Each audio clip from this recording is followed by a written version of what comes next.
Say yes to new beginnings. Yes. Say yes to new standards of excellence. Yes. Say yes to engaging reportage with a difference. Yes. Introducing Yes International Magazine. The time to say yes to your dreams and aspirations is here.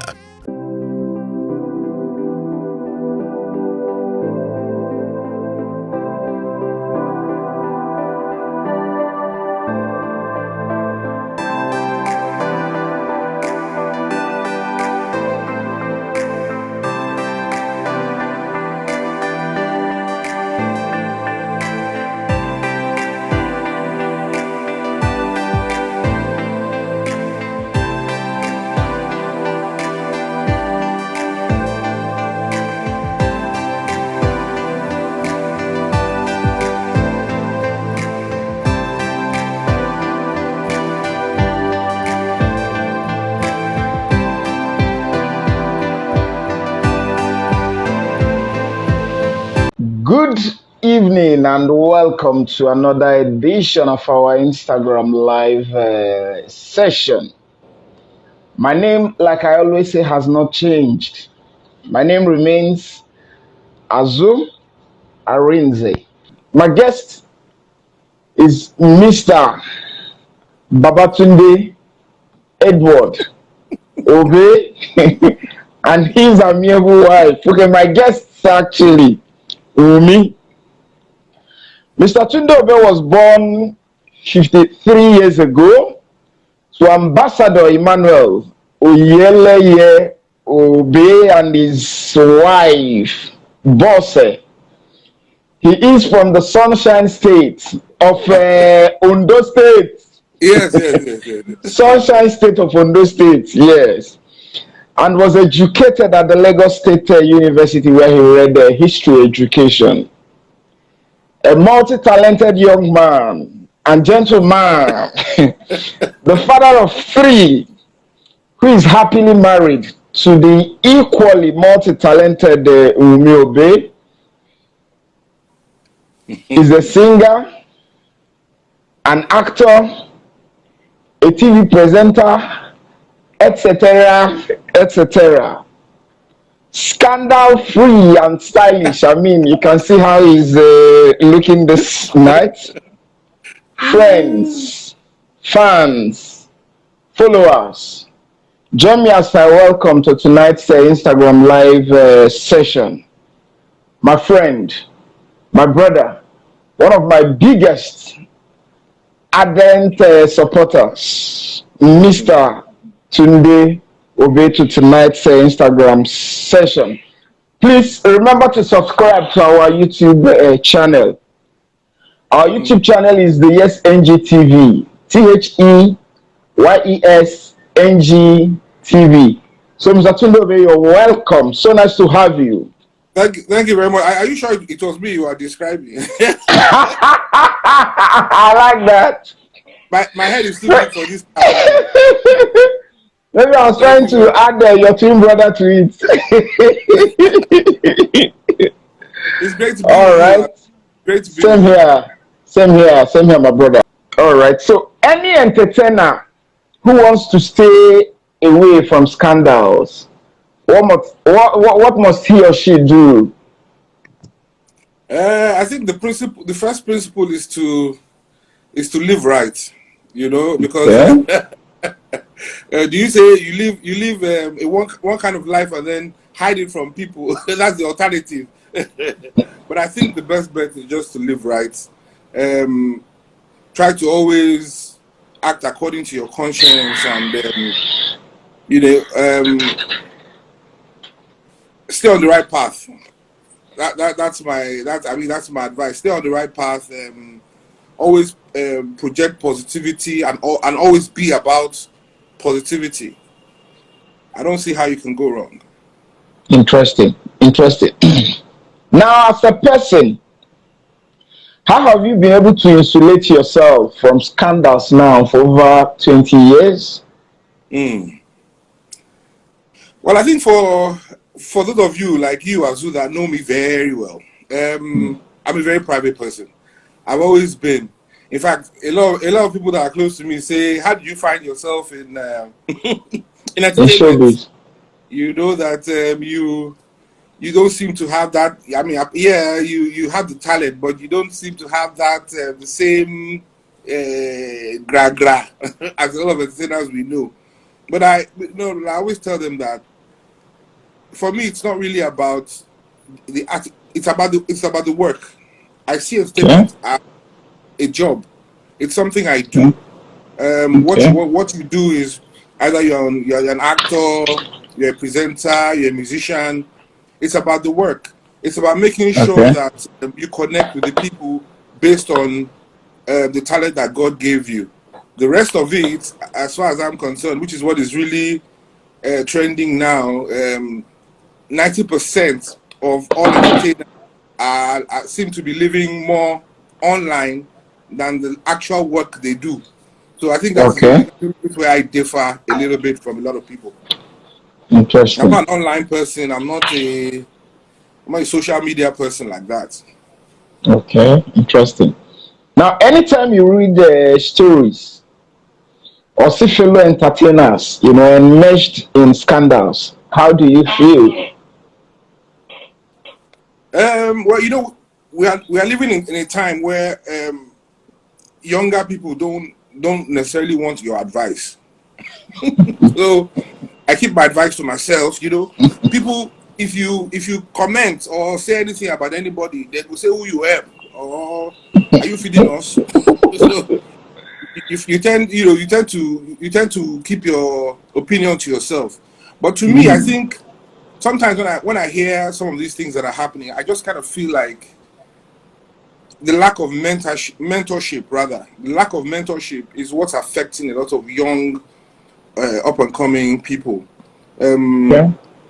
Once the average Nigerian blows in quotes, no one can talk to them. No one can, they don't have anybody that they call, maybe a senior colleague or somebody who they're very close to, who they can say, this is what's going on. What do you think? And the person can put them through. As far as everybody is concerned, it's all the competition. So there really isn't much friendship anymore. Like when we were coming up, we were lucky to have people not only that we worked under. We also have people that mentored us, to a very large extent. People who you could, even if you don't talk to them day to day, you could watch what they do and you know take it from there. Just decide what direction and what path we wanted to tread in life. So yeah, I think sometimes it hurts me because some of the mistakes a lot of people make these days are very basic. There are things that could Mm. have been avoided easily. But sometimes some people tell me that these things are just publicity stunts.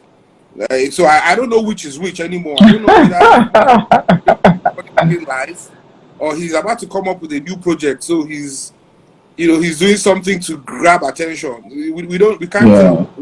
what it is anymore. So we just sit back and look.